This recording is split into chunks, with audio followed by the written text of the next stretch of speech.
So this is Brad, who's a young scientist at the University of Auckland.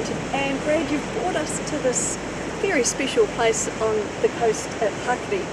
And we can see some kūtai here.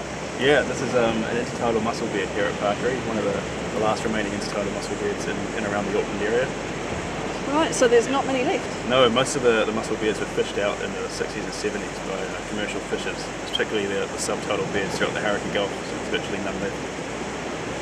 Disappointing that there's hardly any left, but I guess there's rules now in place about how many can be taken? Yeah, there's a lot more regulation around the fishing of mussels and so quotas in place. So yeah, not a lot of commercial fishing takes place anymore. Right.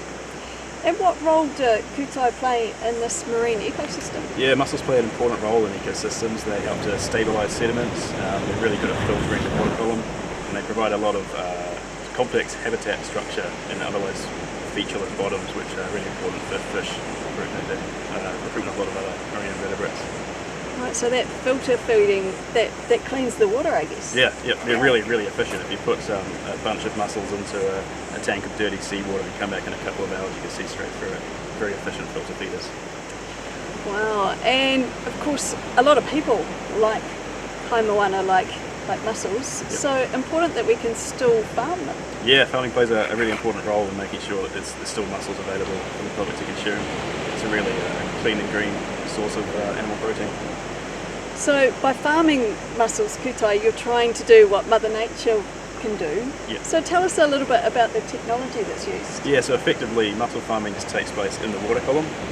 So you lift the mussels up off the seabed and growing them throughout the water column, which enables them to grow really fast and gives them good access to filter through the water, much more than they could if they were on the bottom.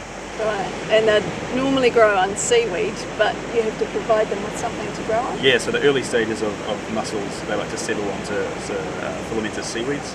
So farmers throughout New Zealand have replicated that with really fibrous ropes, which the mussel babies or mussel spat can settle onto and grow really well.